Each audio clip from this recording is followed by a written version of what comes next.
Olá, sejam bem-vindos ao canal Textos de Filosofia para todos os níveis.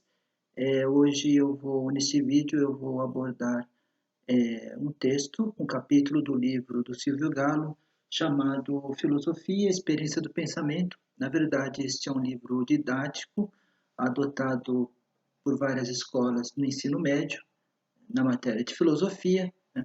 Então, esse vídeo serve como uma introdução a alguns temas gerais de filosofia. Ele serve não só para os estudantes do ensino médio, mas para, vamos dizer assim, uma introdução geral a todos aqueles que queiram se iniciar o conhecimento deste ramo, né, muito importante que é a filosofia. Então, eu vou abordar aqui, eu vou comentar, aliás, alguns aspectos do capítulo 2 desse livro, né? Eu já mostrei aqui, é um livro de capa preta. Eu vou comentar o capítulo 2, alguns temas do capítulo 2, que é filosofia e outras formas de pensar. Então, Silvio Galo, ele destaca basicamente três formas de pensamento que não são formas filosóficas, né? E a partir dessas três formas de pensamento, ele dialoga essas três formas, faz o diálogo, faz a ponte entre essas três formas de pensamento e a filosofia, né? Para fazer ou um contraponto ou um complemento ao pensamento filosófico. Então, a primeira forma é a mitologia. A mitologia basicamente é uma narrativa sobre os deuses. Os deuses, obviamente, eles estão em outra esfera que não a nossa esfera aqui terrena da Terra. Os deuses, eles muitas vezes, eles possuem forças sobrenaturais, eles se relacionam entre si, muitas vezes entram em conflito. De toda essa trama dos deuses, né? O que interessa isso para o homem? Né? Interessa que isso resvala na vida humana, ou seja, há uma interferência dos deuses direta, vamos dizer assim, por meio de forças sobrenaturais na própria vida humana. Então, a mitologia, quando ela surge na Grécia Antiga, aliás, todos os povos possuem as suas mitologias, né? Eu estou destacando aqui a mitologia grega porque ela tem uma relação, vai ter uma relação direta com a filosofia, que nasceu na Grécia Antiga, no século VI a.C. Mas então, a mitologia, essa narrativa dos deuses, ela interessa ao ser humano porque os deuses interferem através das forças sobrenaturais na própria natureza humana e na natureza física, vamos dizer assim. Então, através desses conflitos entre os deuses, eles, você pode explicar por que determinado fenômeno natural que nós observamos aqui ocorre. Então, a explicação das causas naturais, dos fenômenos naturais, não é exatamente uma causa natural, mas é explicada recorrendo-se a algum fenômeno sobrenatural, alguma força supranatural, sobrenatural, que interfere na vida do ser humano, né?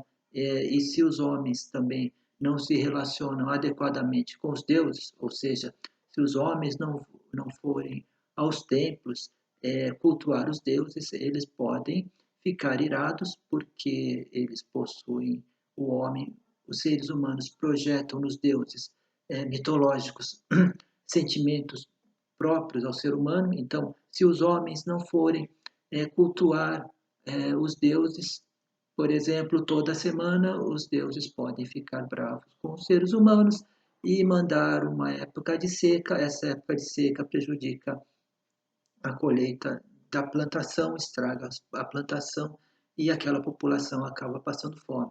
E qual a causa da fome daquela população?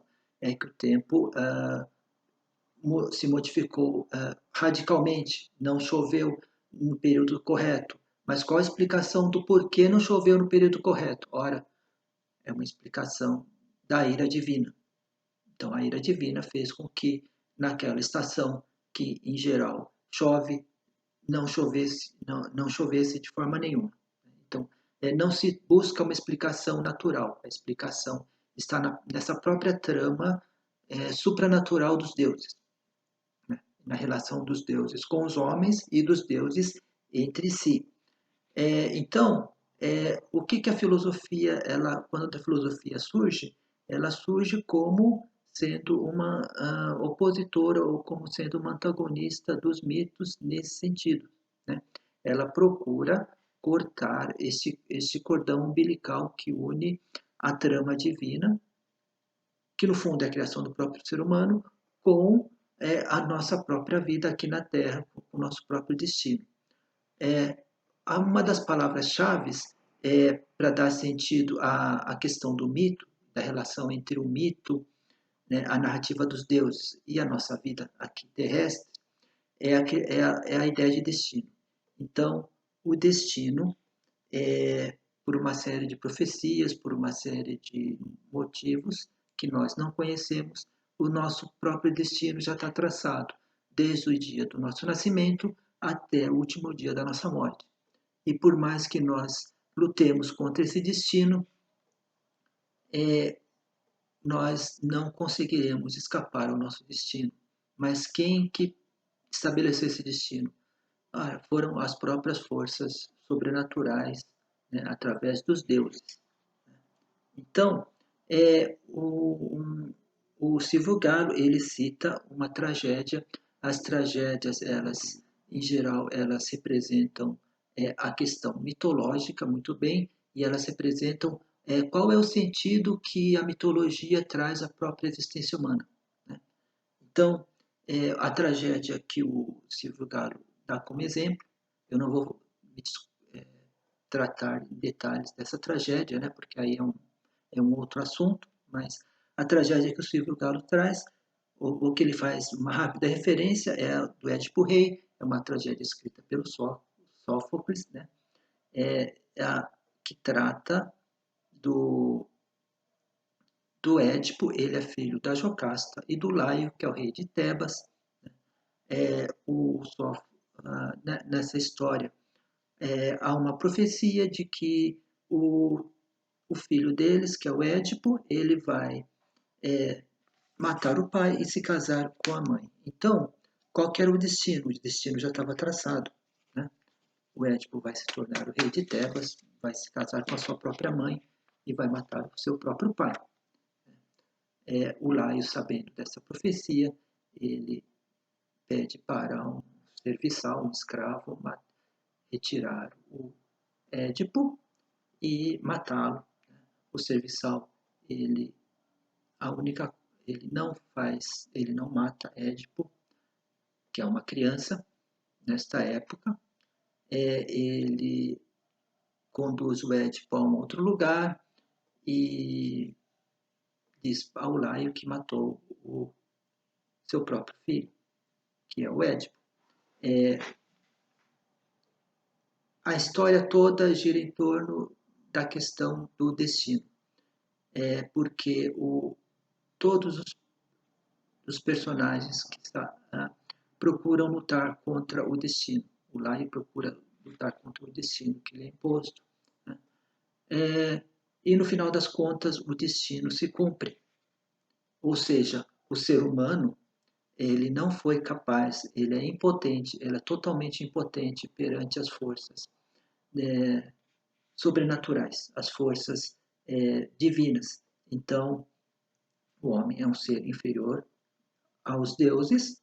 Obviamente, se os deuses impõem um destino ao homem, por mais que o homem lute contra o seu próprio destino, ele é impotente e ele não poderá modificar o seu destino, né? Daí a questão muito importante da existência humana, que dá um significado muito profundo às tragédias, que é essa luta contra o destino, né? Que é a questão da liberdade e do destino humano, né?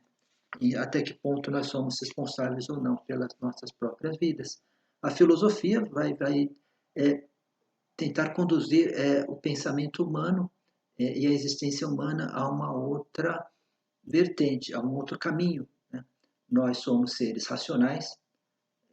O Aristóteles diria que nós somos seres racionais, no entanto, nós somos animais. No entanto, novamente, O que nos diferencia dos outros seres vivos, dos outros animais, é a nossa racionalidade, a nossa capacidade de conhecer. Então, nós vamos conhecer as coisas tal como elas são. Nós não vamos atribuir o nosso destino ao, a alguma profecia. Nós vamos atribuir o nosso destino às nossas opções feitas de forma livre. Ou seja, quem é responsável pela nossa vida somos nós mesmos, né? Não existem forças sobrenaturais governando a natureza.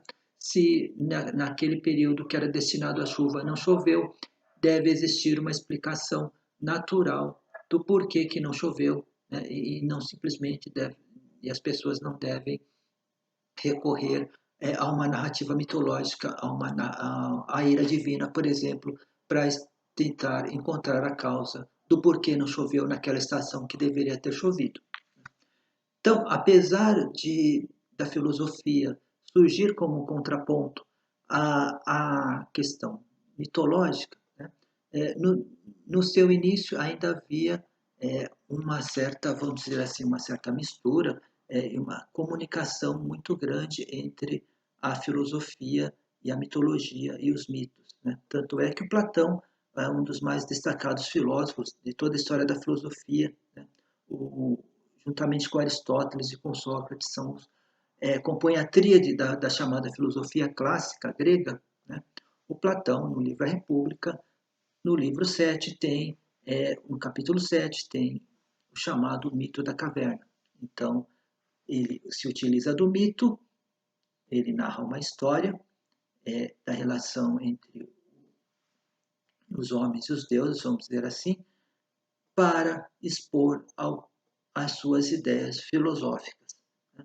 Então, o mito ele não estava no horizonte da filosofia, mas ele ainda, pelo menos no início da filosofia, na filosofia clássica grega, nos primeiros séculos de desenvolvimento da filosofia, o mito era muito importante, ainda era vamos dizer assim, ele dialogava com a filosofia.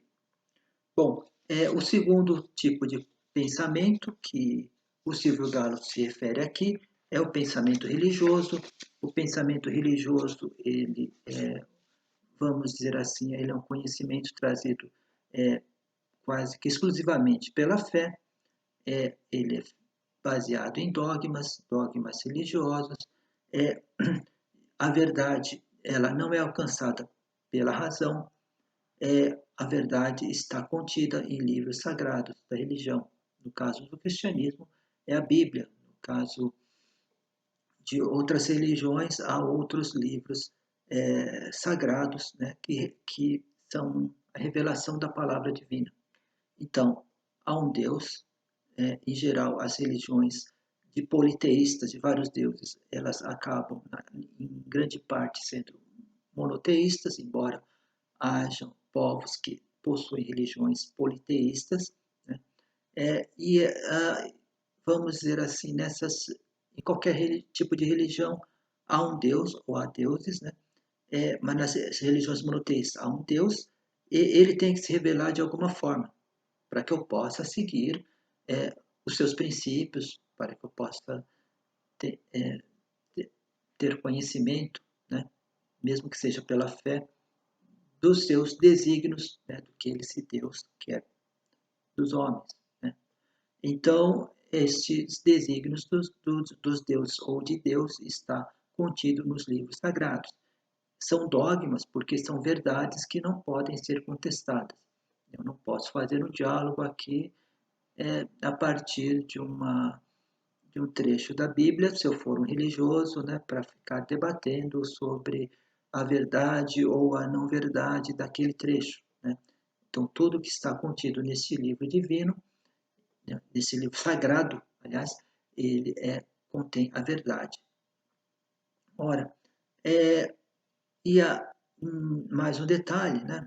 A religião ela é uma forma de ligar o homem a algo transcendente. Né? Então, nisto, a religião ela tem uma certa semelhança com a mitologia, porque a mitologia ela liga a narrativa dos deuses à nossa vida terrestre. A religião é uma tentativa do homem, né, de nós que estamos aqui no mundo imanente, ascendermos ao mundo transcendente, né, antes da nossa morte. Então, nós vamos fazer essa religação por meio da religião. A religião também ela se torna algo institucionalizado, né? Então, a instituição da religião são as igrejas. No caso da religião católica, da religião cristã, surge a teologia, que é o estudo sobre esses textos sagrados, é uma interpretação desses textos sagrados, da palavra divina, né? Mas é um estudo mais rigoroso e a teologia se aproxima da filosofia no sentido de que ela empresta à filosofia algumas ideias filosóficas, mas para fundamentar melhor os textos, a interpretação dos textos sagrados, e com isso surge uma ponte entre filosofia e teologia. Só que, retomando a ideia central da religião, a religião é feita por dogmas. O dogma ele não pode ser contestado. As ideias filosóficas elas não são dogmáticas. Um filósofo até pode pretender que ele tenha escrito a verdade final e absoluta das coisas, né? No entanto, esse filósofo ele sempre será contestado racionalmente por outro filósofo, por outros filósofos. As épocas vão mudando, várias ideias vão se modificando, várias percepções das ideias desse filósofo vai se modificando, né? Então, não há dogma na filosofia, não há uma verdade absoluta e única na filosofia. A filosofia ela pode e ela tem o direito e até o dever de procurar sempre a verdade. No entanto, né, como nós somos seres limitados, né, por outro lado, a filosofia também tem essa consideração de que é muito difícil se alcançar a verdade absoluta, né? Então, a direção que a filosofia vai é rumo à verdade, no entanto, os filósofos, as pessoas, têm consciência dos limites dos próprios seres humanos, né? Ora, a verdade trazida pela religião é uma verdade diferente, porque ela pretende fundamentar essa verdade na própria palavra divina. Ora, se um homem é um ser limitado, o que está contido na Bíblia, por exemplo, não revela a palavra divina, não revela a palavra do apóstolo Paulo, ou de qualquer outro apóstolo, ou de qualquer outro religioso, né? Por mais superior que ele seja em inteligência, em fé, né? É a palavra divina, que não pode ser contestada. Ao contrário dos livros do Platão, do Aristóteles, que sempre foram objeto de objeções, de certas objeções, de críticas, né, pontuais ou de críticas mais sistemáticas. Bom, então a relação entre religião e filosofia, né, pode, no primeiro momento, na filosofia medieval, os teólogos, os pensadores da palavra divina, eles tomam emprestados algumas ideias dos pensadores, em especial do Platão, no caso do Santo Agostinho, no caso do São Tomás de Aquino, ele traz vários pensamentos do Aristóteles, mas eles cristianizam esses pensadores, esses filósofos, e tomam dessas ideias para embasar melhor a questão da religião, né? Então, muitas pessoas dizem que existe uma filosofia patrística, né, que prosperou na igreja, né, nos primeiros séculos da nossa era, do século V ao século XII, por exemplo, e é uma filosofia medieval também, do século XII ao século XIV, XV, que desembocou na escolástica. Então, esses são dois nomes que vocês vão ver quando vocês forem ler algum texto associando filosofia à religião, que é a palavra patrística e a palavra escolástica. Ora, esta relação é quase como se fosse uma relação de complementariedade. Ela serve muito mais à religião do que à filosofia. A filosofia, é claro, a filosofia ela pensa, em todas as épocas a filosofia pensou sobre o fenômeno da religião. Ela não descarta o fenômeno da religião, e a religião é parte importante da existência humana. Mesmo aqueles filósofos que não são religiosos e filósofos até que são ateus, eles não podem negar que a religião é parte constituinte do próprio ser humano, né? Então, eu posso não acreditar em Deus, mas eu não posso negar que a religião, enquanto instituição, enquanto crença de milhões e milhões de pessoas, ela exista, né? Então, eu vou pensar sobre esse fenômeno do ponto de vista filosófico, né? Falando especificamente da patrística e da escolástica, a relação entre filosofia e religião, a religião é quase como se fosse um acessório para fundamentar certos dogmas religiosos, certas concepções da religião, né? O São Tomás de Aquino, por exemplo, ele pensa a relação entre fé e razão. Então, a filosofia ela dá toda a força à razão, a razão é a fonte exclusiva do conhecimento. O São Tomás, como um ser, como um membro da Igreja Católica, ele vai dizer que, ora, o principal é a fé. No entanto, Deus criou o homem à sua semelhança e Deus criou o homem como ser racional. Seria até uma ofensa ao nosso Criador se nós não usássemos a nossa razão. No entanto, nós só usamos a nossa razão naquilo que o livro sagrado não, não, não diz respeito.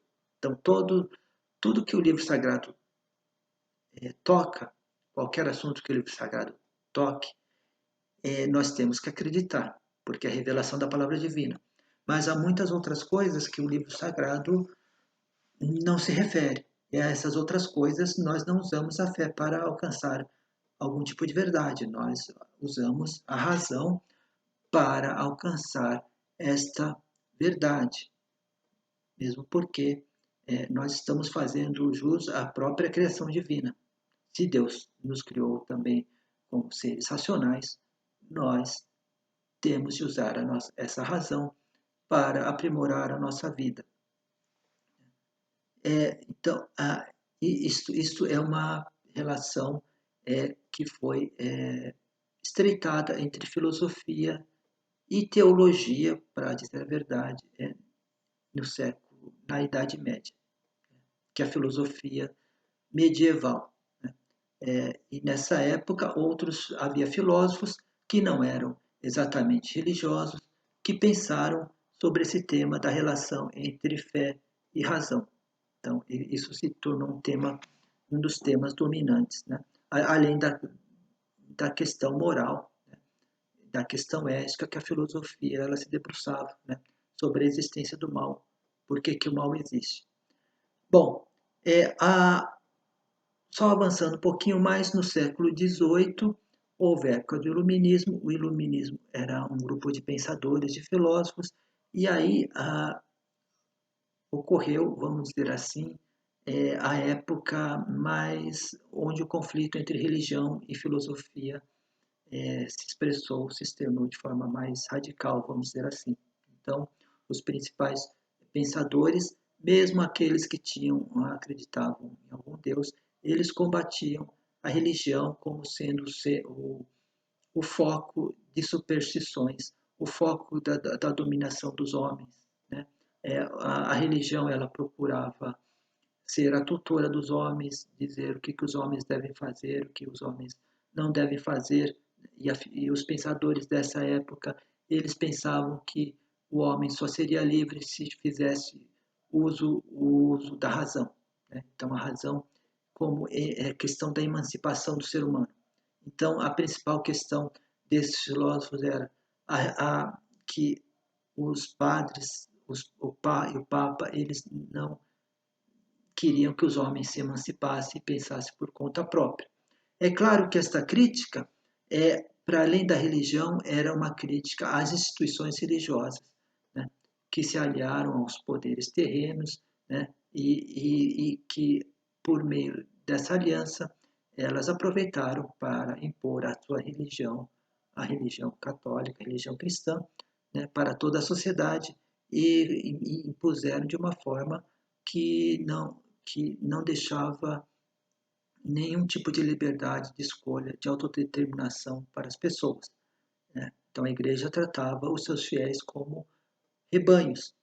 Para esses filósofos, você ser tratado como um rebanho não era uma coisa muito boa, né? Você tem que isto vai contra a própria dignidade humana, né? A dignidade humana está em usar a razão para se libertar, tanto dos preconceitos que a religião impunha, quanto das superstições que a religião também impunha, né?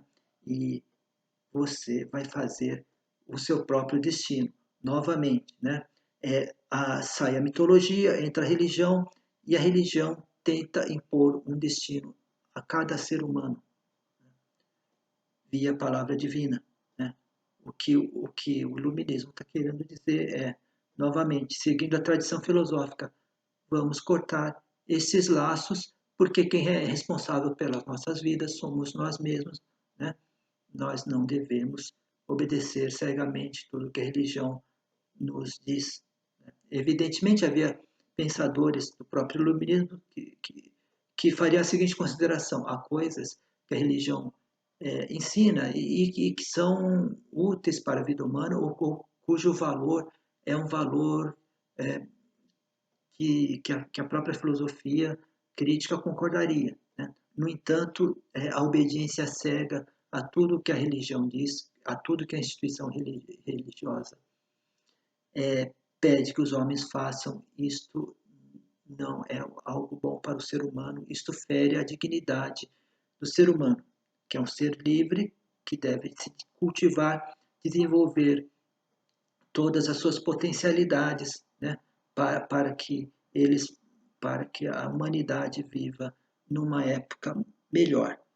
Bom, o terceiro tipo de conhecimento é o conhecimento do senso comum, que o Silvio Galo vai citar, né? O senso comum são aqueles valores, a visão de mundo que é passada de geração em geração, né? É claro que existem, que dependendo da época histórica, esses valores vão se modificando, né?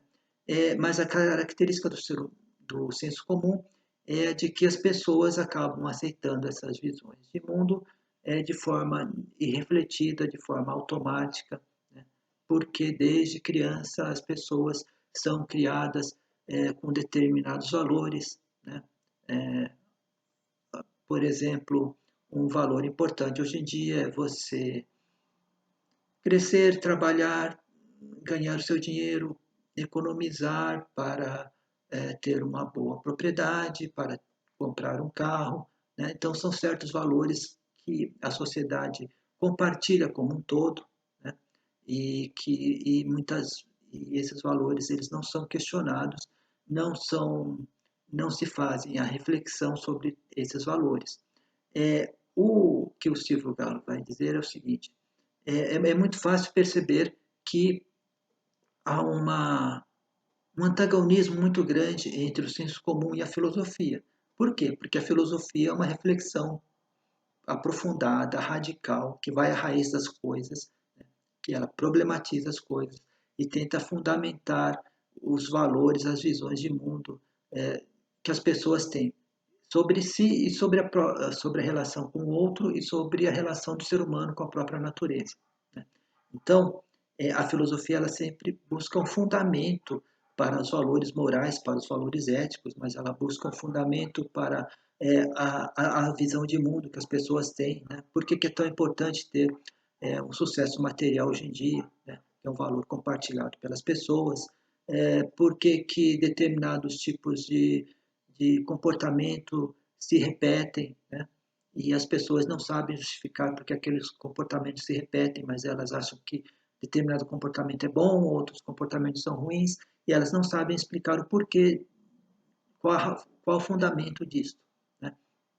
Então, a filosofia ela é uma oposição a esse senso comum na medida em que ela realiza o procedimento oposto, né? Se alguém me diz que a justiça é fazer bem aos amigos e mal aos inimigos, né? o que significa isso, né? Mas será que é isso mesmo? Né? Ou estou apenas favorecendo a quem eu gosto e me vingando de quem eu não gosto? Né? Isso é justiça? Então, qual é o fundamento das nossas ideias sobre o mundo, né? Sobre a nossa própria existência, sobre a nossa própria vida, né? Tudo isso, o senso comum, ele não dá uma resposta. Quem dá essa resposta é a filosofia, né?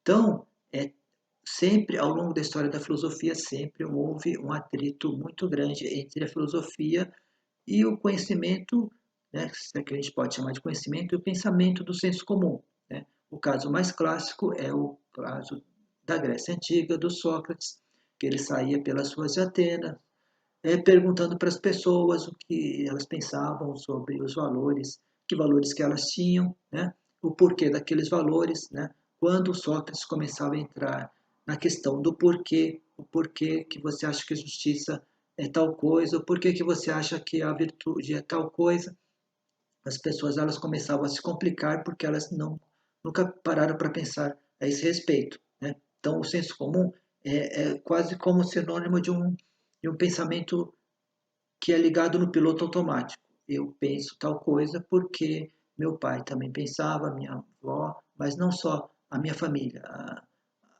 o pessoal do meu bairro, as pessoas da minha rua, da minha sociedade, do mundo, etc, etc. A última observação que se tem a fazer sobre o senso comum ele não pode ser descartado, pura e simplesmente por ser um pensamento irrefletido. Há muitas coisas úteis que o senso comum nos traz, né? Há cuidados sobre a higiene que eu não preciso propriamente ir para a escola para ter esses cuidados com a minha higiene pessoal, né? Porque a minha família já me passa esses cuidados desde que eu nasci. Então, como é que eu adquiri cuidados com a higiene pessoal, né?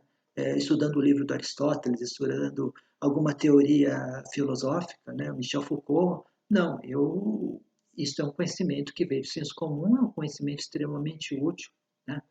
E é útil para a minha saúde física, né? E, em última análise, para a minha saúde mental, né? Então, há uma certa utilidade no senso comum, só que há algumas filosofias, inclusive, que partem do senso comum, mas não para ficar no senso comum, elas trans, transformam esse senso comum e questionam também vários valores passados pelo senso comum. Se o senso comum ele pode trazer vários conhecimentos úteis, vários pensamentos úteis, ele também é fonte de uma série de preconceitos que precisam ser desmontados. Esses preconceitos, a filosofia, vários pensadores irão afirmar taxativamente que não é só uma questão de sentimento, mas é uma questão de para desmantelar, desconstruir esses vários preconceitos que o homem tem. O homem precisa refletir sobre a sua própria vida, precisa ler o que os outros teóricos falaram sobre valores morais, sobre princípios éticos, por exemplo, refletir sobre esses valores, né? Ou seja, ir além do senso comum, suplantá-los. Tá? Então, este foi o capítulo 2 do livro do Silvio Galo. Eu espero que seja útil, né, para os meus alunos aí do ensino médio, para os alunos do ensino médio, e também espero que seja uma porta de entrada para que as pessoas pensem e reflitam sobre esses temas e avancem na leitura de alguns livros que tratem desses temas. Então, muito obrigado, até mais.